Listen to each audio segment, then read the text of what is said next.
انہوں نے ایسی تعلیم حاصل کی ہے جس کی مارکیٹ کے اندر مانگ ہے. کہاں 25 کروڑ کی آبادی ہے اور کہاں صرف 20,000 نوجوان. تو اس کا مطلب یہ ہے کہ ہمارا جو تعلیمی نظام ہے وہی ناقص ہے. وہ ایسے ہنرمند نوجوان پیدا نہیں کر رہا کہ جو جن کی بنیاد پر، اس سکل کی بنیاد پر، اس تعلیم کی بنیاد پر ان کو کسی ادارے کے اندر جو ہے وہ جاب مل سکے. جی بالکل. اور اس کے اندر جو دوسرا سب سے امپورٹنٹ پوائنٹ ہے کہ جس کو ہم فری لانسرز کہتے ہیں. تو اس وقت پاکستان میں جتنی پاکستان کی آئی ٹی ایکسپورٹ ہے اس میں کافی بڑا شیئر فری لانسرز کا ہے. فری لانسر کیا ہے؟ جو گھر بیٹھے ہوئے ٹیکنالوجی یا کسی ایپ کے ذریعے وہ اپنی جو سروسز ہیں وہ بیرون ملک میں جتنے کمپنیزوں کو فراہم کر سکے. اس میں بزنس آؤٹ سورسنگ ہوگی، اس میں پروگرامنگ ہو گئی، ڈیزائن ہو گیا، ڈیجیٹل مارکیٹنگ ہو گئی. تو جیسے یہ گلوبل پلیٹ فارمز بنے ہوئے جیسے فائیور ہو گیا اور اپ ورک ہو گیا، اس کے اوپر ہمارے جو نوجوان ہیں وہ اپنی سروسز وہاں پر دیں، وہاں پہ فراہم کر سکتے ہیں. تو اس کی ٹریننگ، اس کی باقاعدہ پراپر ٹریننگ ان کو دی جائے، کورسز دیے جائیں کہ اس کے اندر ان کو کیسے ہم ایکسپرٹ بنا سکتے ہیں. Number 3 entrepreneurship. جو انٹرپرینورشپ کا کلچر ہے وہ بہت ضروری ہے. جو ہمارے آج کل کا جو نوجوان ہے وہ گھر بیٹھے ہوئے کوئی بڑے لیول پہ یا پھر ایک میڈیم لیول پہ کیسے اپنا کاروبار شروع کر سکتے ہیں. نہ اس کو گورنمنٹ سپورٹ کرتی ہے، نہ اس کے پاس پیسہ ریز کرنے کے صرف 2 ہی گلوبلی اگر دیکھا جائے طریقے ہیں. یا آپ قرضہ لیتے ہو جسے ہم ڈیٹ کہتے ہیں، یا ایکوٹی آپ لیتے ہو. تو یا اس وقت اگر آپ بینک کے پاس قرضہ لینے جاتے ہو تو قرضے نہ تو بینک تو اس وقت پیسہ دیتے ہی نہیں ہے. بینک سے تو سارا پیسہ اس وقت گورنمنٹ کی بورنگ میں لگایا ہوا ہے اور انٹرسٹ ریٹ اتنا ہائی ہے کہ کوئی بھی اسٹارٹ اپ یا کوئی بھی فیزیبل ہی نہیں ہے کہ آپ ایسا ریٹرن کما سکیں. دوسرا ایکوٹی ہے. تو ایسے نہ ہی کوئی انویسٹرز ہیں، نہ ایسا کوئی فریم ورک ہے جو ایک نوجوان کو اس کے اسٹارٹ اپ میں انویسٹ کر سکیں. تو ایز آف ڈوئنگ بزنس لائی جائے. اب جیسے انڈیا میں مثال کے طور پہ اگر آپ امیزون کی ہم بات کرتے ہیں تو امیزون پہ اس وقت کتنے سیلرز ہیں انڈیا میں بیٹھے ہوئے جو اپنے چھوٹے لیول پہ کوئی دھاگا بناتا ہے، کوئی کسی قسم کا ٹیکسٹائل بناتا ہے، یا کوئی کسی قسم کے جو پروڈکٹ لے کے وہ بیٹھے ہوئے ہیں وہاں پہ اور بیچ رہے ہیں، وہاں سے آمدنی کما رہے ہیں. پوری دنیا بھر سے ان کو آرڈرز آتے ہیں. ویسے ہی ہمارے جو اسٹارٹ اپس کو پروموٹ کیا جائے اور ایز آف ڈوئنگ بزنس جو ہے وہ فراہم کی جائے. ناظرین، علی عالم قمر صاحب نے یہ جو باتیں کہی ہیں یہ ہوائی فضائی باتیں نہیں ہیں، بلکہ یہ جو ایز آف بزنس اور سٹارٹ اپ اور انٹرپرینورشپ کی جو باتیں کر رہے ہیں، یہ جب برطانیہ سے پڑھ کے آئے تھے تو انہوں نے بھی ایک تجربہ کیا تھا، کیونکہ یہ ایک انقلابی نوجوان ہیں.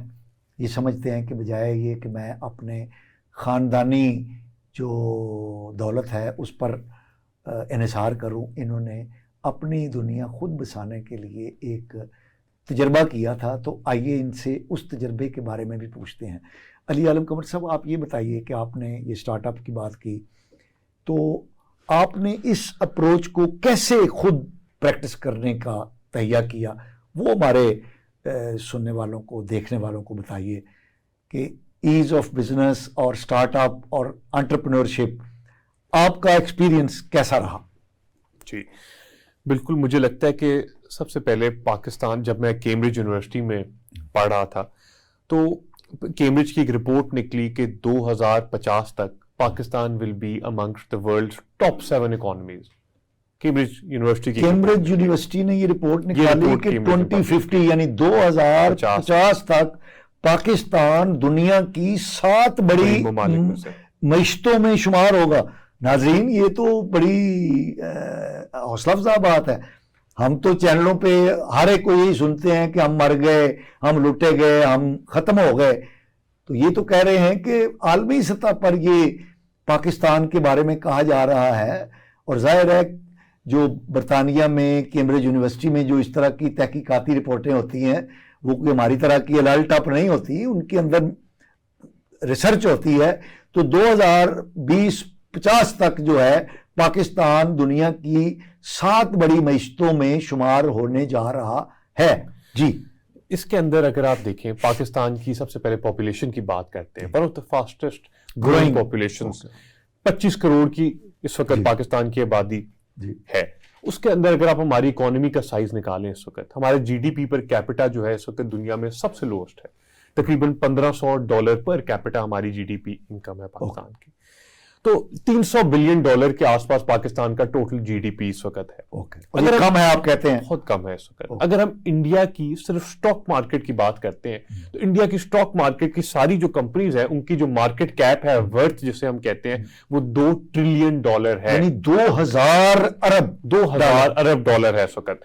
تو پاکستان میں انشاءاللہ مجھے یہ لگتا ہے کہ جتنا پوٹینشیل پاکستان میں ہے, we will be a $1 trillion economy by 2040 انشاءاللہ. یعنی علی عالم قمر صاحب کہہ رہے ہیں کہ اس وقت ہماری جو جی ڈی پی ہے, یعنی ہماری جو قومی پیداوار ہے, وہ $300 ارب کے برابر ہے, اور ان کا کہنا یہ ہے کہ یہ $1000 ارب تک لے جائی جا سکتی ہے.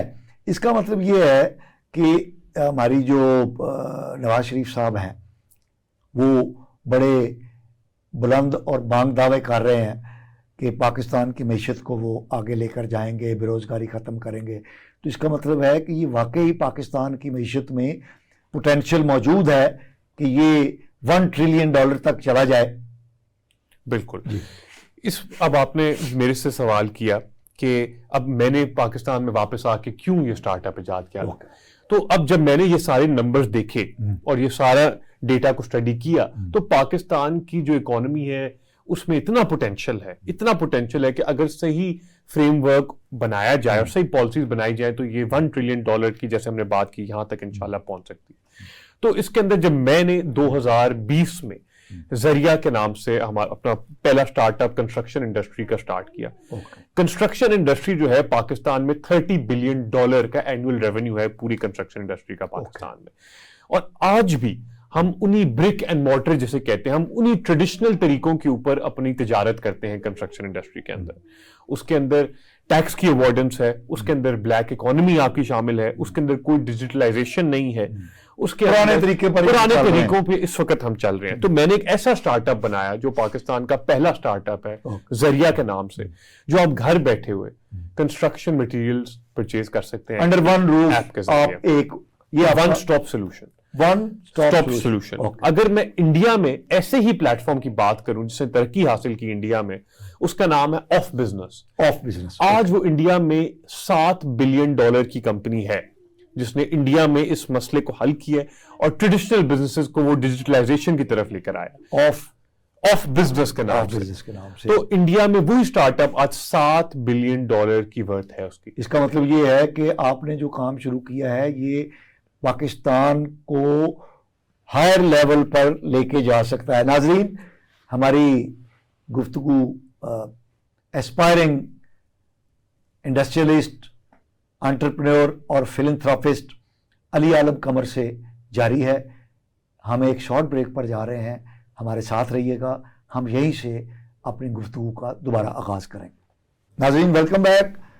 آج پروگرام میں گفتگو میں آپ کا میزبان مصطفیٰ کمال پاشا ہوں اور میرے ساتھ شریک گفتگو ہیں ایک ینگ انٹرپرینور, انڈسٹریلسٹ اور فلنتھراپسٹ جناب علی عالم قمر صاحب. جی علی عالم قمر صاحب, آپ بات کر رہے تھے کہ سٹارٹ اپ کے ذریعے آپ نے ون سٹاپ سولوشن جو ہے ریئل اسٹیٹ انڈسٹری کے اندر آپ نے یہ دیا. آپ 3 سالوں میں آپ نے یہ 2020 میں یہ شروع کیا تھا. آپ کا اس کے بارے میں کیا ایکسپیرینس ہے؟ تو سب سے پہلے جب میں نے 2020 میں یہ سٹارٹ اپ کو شروع کیا تو ہمیں بہت زیادہ چیلنجز آئے. وہ چیلنجز ایسے آئے کہ لوگوں کا ایک ٹرسٹ ڈیولپ نہیں تھا. فار ایگزامپل لوگ سمجھتے ہیں کہ یہ جو آن لائن جو مارکیٹ پلیسز ہیں جیسے دراز ہو گئی یا آپ کا امیزون ہو گیا یا ایسی مختلف جتنی بھی مارکیٹ پلیسز موجود ہیں, تو لوگ کو اس کو کوالٹی ایشورنس پہ ان کا اعتماد نہیں تھا پورا. سب سے پہلے وہ اعتماد, وہ ٹرسٹ ہم نے ڈیولپ کیا. ٹھیک ہے نا جی, وہ کوالٹی ہم نے انشور کی, ہم نے یہ لوگوں تک پہنچایا کہ ان کو کیا فائدہ ہے, ان کو کلیئر نظر آئے کہ اگر وہ ہمارے ایپ کے تھرو پرچیز کرتے ہیں یا ویسے پرچیز کرتے ہیں تو اس میں کیا فائدے ہیں, ان کو کہاں سے بہتر سروسز مل سکتی ہیں, پرائسنگ بہتر مل سکتی ہے, ان کو کریڈٹ کی سہولت مل سکتی ہے, ڈیلیوری ٹائم پہ مل سکتی ہے. تو یہ ساری چیزیں ہم نے ذریعہ کے تھرو لوگوں تک پہنچائیں. الحمدللہ آج وہ پاکستان کا one of the faster growing start up ہے اور آرگینکلی بلڈ اسٹارٹ اپ ہے. اور آج انشاءاللہ ہم کنسٹرکشن سے ہٹ کے اب ایگریکلچر کے اندر, ٹیکسٹائل کے اندر, فرٹیلائزر کے اندر, کیمیکلز کے اندر, اس کو ویریس انڈسٹریز میں اسٹارٹ اپ کو اپنی ایکسپینڈ کر رہے ہیں. یہ آپ نے لفظ یوز کیا آرگینک, اس سے کیا مراد ہے؟ آرگینک کا جی مطلب یہ ہے کہ ہم نے اسٹارٹ اپ کے دو طریقے ہوتے ہیں بلڈ کرنے کے. ایک اسٹارٹ اپ میں ایک ورڈ یوز ہوتا ہے بوٹ اسٹریپنگ. تو میں نے اسٹارٹ اپ کو بوٹ اسٹریپنگ مطلب اپنی جتنے فنڈز تھے پرسنل فنڈز سے انویسٹ کر کے, اس کے میں نے باہر سے کوئی پیسہ نہیں ریز کیا, میں نے اپنے فنڈ سے اسٹارٹ اپ کے اندر ڈالے اور ان فنڈز کے تھرو میں نے اسٹارٹ اپ کو آرگینکلی اب اس کے پروفٹس کے تھرو میں نے گرو کیا. باہر سے نہ ہی کوئی قرض لیا, نہ ہی کوئی ایکویٹی لی, اور اپنے پروفٹس کے تھرو اسٹارٹ اپ کو الحمدللہ گرو کیا. اچھا علی عالم صاحب, ایک بات بتائیے, اب نئی حکومت بننے والی ہیں اور قوم کی بہت امیدیں ہیں آنے والی حکومت سے کہ وہ ان کے معاشی مسائل حل کرے گی. اتنی بڑی جو یوتھ بلج ہے ان کو کیسے امپلائمنٹ مل سکتی ہے؟ بالکل جی, مجھے لگتا ہے کہ شہباز شریف صاحب کا خاص طور پہ یوتھ پہ بہت ایمفسس رہا ہے, اور میاں نواز شریف کے دور میں جو یوتھ کی لیپ ٹاپ سکیمز بنائی گئیں, جو آئی ٹی کی ٹریننگ ان کو دی گئی, آئی ٹی ایکسپورٹس ہماری بہت تیزی سے بڑھ رہی تھی, تو وہ اپرچونٹیز کریٹ کی گئی, ملٹی نیشنلز کو یہاں لایا گیا, فورن ڈائریکٹ انویسٹمنٹ یہاں لائی گئی. تو مجھے لگتا ہے کہ آج ہمیں فورن ڈائریکٹ انویسٹمنٹ کی ضرورت ہے. ایف ڈی آئی جسے ہم کہتے ہیں, پاکستان میں اس وقت جب تک باہر سے کمپنیاں نہیں آئیں گی, سرمایہ کاری نہیں کریں گی, اپنے بزنسز کو یہاں پاکستان میں نہیں سیٹ اپ کریں گی, تب تک وہ اپرچونٹیز نہیں کریٹ ہوں گی, وہ جابز نہیں کریٹ ہوں گے. تو وہ لیول پلینگ فیلڈ ان کو دینی چاہیے ہے کہ آج ان کے پاس چوائس ہو کہ اگر کوئی باہر سے کمپنی انڈیا میں انویسٹ کرتی ہے تو وہ کیوں انویسٹ کرتی ہے وہاں پہ, ان کو ایز آف بزنس ہے, ایز آف ڈوئنگ بزنس ہے ان کو وہاں پہ, ان کو وہ ہیومن ریسورس ملتا ہے, وہاں کے جو نوجوان ہیں وہ ٹرینڈ ہے, ان کے پاس وہ گریجویٹس کے پاس وہ ٹریننگ ہے. اگر وہ کوئی آئی ٹی ہاؤس یا سافٹ ویئر ہاؤس بناتی ہے وہاں پہ تو وہ ان کو مین پاور مل جاتا ہے وہاں پہ, پلس ان کو وہاں گورنمنٹ کی طرف سے ٹیکس انسینٹیوز ملتے ہیں, کمپنی بنانے میں ان کو ایز آف ڈوئنگ ہے, بزنس ہے, ٹیکس کے حوالے سے ان کو اور مسئلے مسائل ان کے دور ہو جاتے ہیں, اور ساری ایک ون ونڈو سولوشن ان کو ملتا ہے. اچھا علی عالم صاحب, کسی بھی یعنی ایف ڈی آئی, ظاہر ہے جو فورن انویسٹر ہے وہ ایسے تو ممکن نہیں ہے نا کہ وہ جیب میں ڈالر ڈال کے لے آئے اور آپ کو کہے کہ آؤ بھی میں ادھر کچھ کرتا ہوں. اس کے بہت سارے چینلز ہیں, ان میں ایک انویسٹمنٹ کا جو ایک چینل ہے اسٹاک مارکیٹ, کیپٹل مارکیٹ کا جو حصہ ہے, اس کے بارے میں بھی ہمارے ہاں کو بہت زیادہ اویئرنیس نہیں ہے کہ how a stock market can play a vital role in attracting the foreign investment. اس کے بارے میں آپ کیا کہیں؟ آپ نے بالکل صحیح سوال ریز کیا ہے جی. اگر آپ اس وقت ٹوٹل اسٹاک مارکیٹ کو ہم دیکھیں نا, تو اس وقت پاکستان میں صرف 3 لاکھ انویسٹر ہے پوری اسٹاک مارکیٹ میں. اوکے, 3 لاکھ, اور ان میں زیادہ تر لوکل ہیں, زیادہ تر اس میں لوکلز ہی ہیں, باہر سے تو پیسہ فورن آؤٹ فلو ہو رہی ہے ڈالرز کی.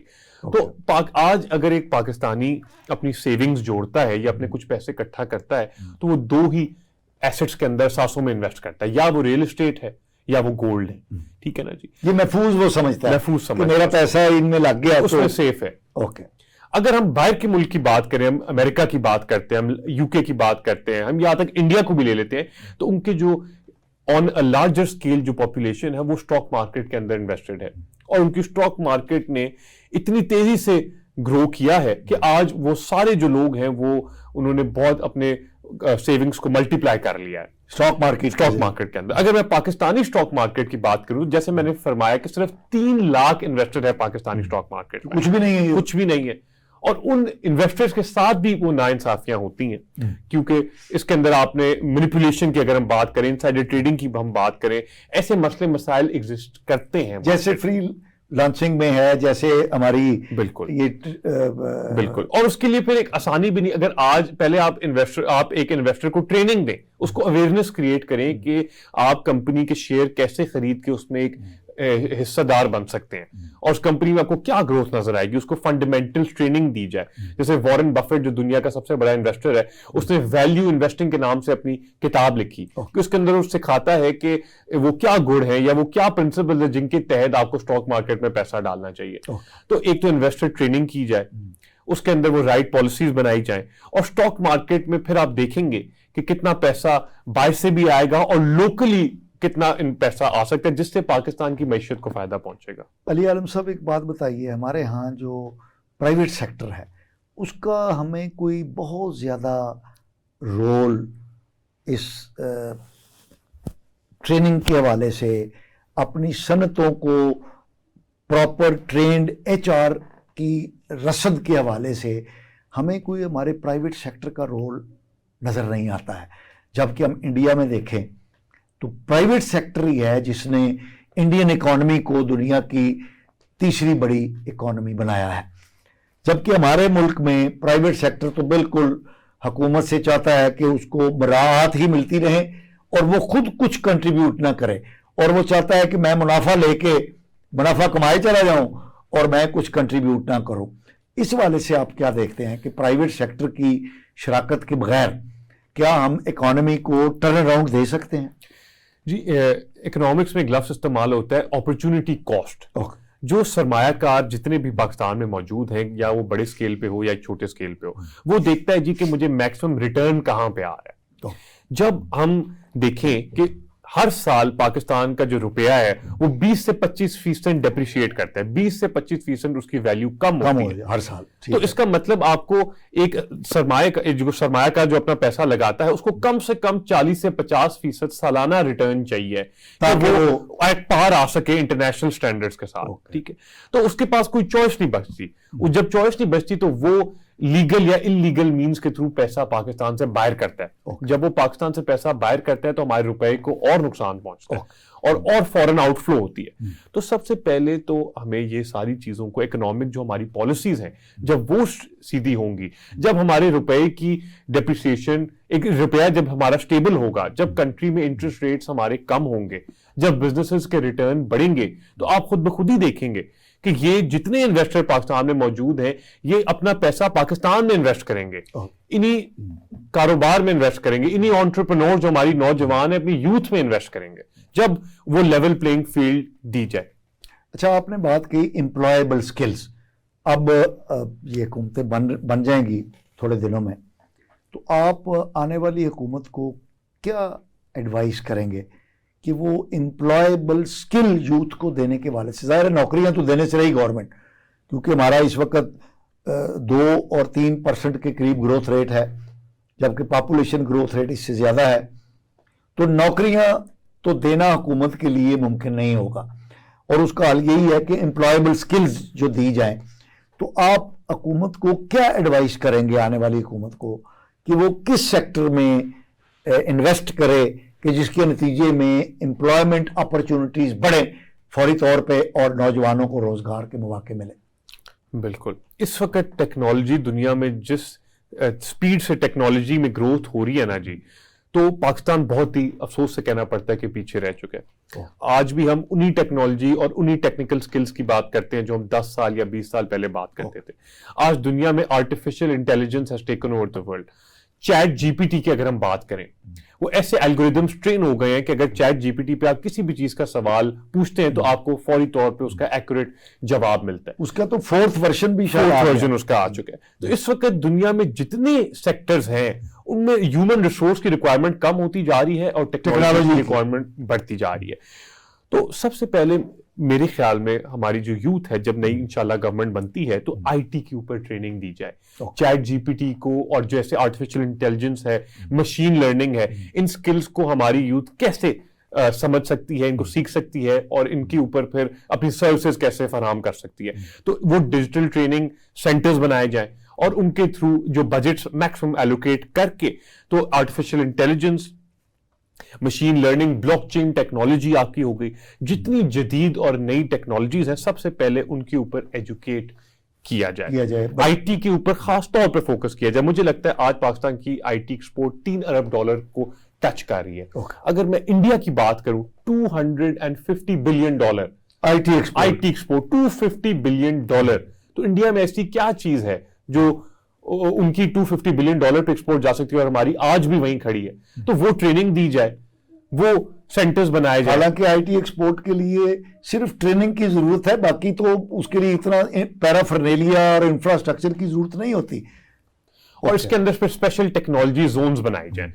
نیشنل اور اسپیشل ٹیکنالوجی زونز میں کیا ہو کہ گورنمنٹ جو ہے وہ ٹیکنالوجی زونز بنائے, وہ انفراسٹرکچر دے جس کے اندر پرائیویٹ سیکٹر آئے, انویسٹ کرے, بیٹھے, اور پھر انویسٹرز کو جیسے ایک اسٹارٹ اپ فنڈ ایک ابھی کیئر ٹیکر گورنمنٹ نے لانچ کیا, پاکستان اسٹارٹ اپ فنڈ, جو I T minister Umar Saif sahab ہیں, کہ جس کے ذریعے جو گورنمنٹ ہے وہ ان اسٹارٹ اپس کے اندر پیسہ انویسٹ کرے گی اور ہمارے انٹرپرینورز, ہماری یوتھ کے اندر پیسہ انویسٹ کرے گی. تو ایسے انیشیٹوز لیے جائیں, ایسی پالیسیز لی جائیں کہ ہماری جو آئی ٹی ایکسپورٹس ہے وہ بڑھ سکے. یعنی آپ کا کہنا یہ ہے کہ یہ آنے والی جو حکومت یہ ہے کہ نوجوانوں کو یہ آئی ٹی ٹریننگ دے, مارکیٹ سکلز دے, مارکیٹ امپلائیبل سکلز دے, اور اس کے لیے جو ہماری موجودہ حکومت ہے کیئر ٹیکر, انہوں نے جو سٹارٹ اپ فنڈ قائم کیا ہے, اسی چیز کو پھیلا کر زیادہ سے زیادہ نوجوانوں کو ٹریننگ دے کر اس قابل بنایا جائے کہ وہ خود اپنے ارننگ کر سکیں. ہم پروگرام کے آخر کی طرف جا رہے ہیں, تو آپ جو ہمارے نوجوان ہیں ان کو کیا میسیج دینا چاہیں گے؟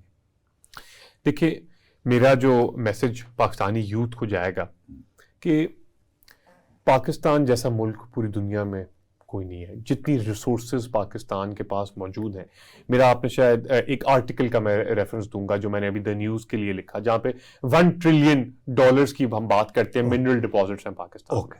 تو پاکستان از اے لینڈ آف اپرچونٹیز.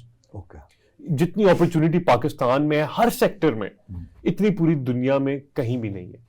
اور جتنی ایمبیشس پاکستان کی یوتھ ہے, تو ایسی بھی ہمارا دنیا میں کہیں بھی کمپیریزن نہیں ہے. تو میرا میسج یوتھ کو یہی ہے کہ جائے گا کہ ایک تو وہ جو نئی ٹیکنالوجیز آ رہی ہیں ان کی طرف توجہ دیں, ان کی سکلز حاصل کریں, آئی ٹی کی سکلز حاصل کریں. سب سے first and foremost education is the number 1 priority. جب وہ ایجوکیشن حاصل ہوگی, نمبر 2 اسٹیپ ہے انٹرپرینورشپ. نوکریاں ڈھونڈنے کاروبار کوئی چیز. پاکستان نے پچھلے 20 سالوں میں کتنے بل گیٹس یا کتنے ایلون مسک یا کتنے مارک زکربرگ بنائے ہیں. تو Pakistan needs those inventors and needs those type of founder جو پاکستانی یوتھ میں وہ اس کے اندر سکل لیول ہے کہ وہ اس سے بڑا چیزیں ایجاد کر سکے اور اس کو کر سکے. اور پھر انٹرپرینورشپ کے اندر مجھے لگتا ہے کہ بہت زیادہ میسج ہے.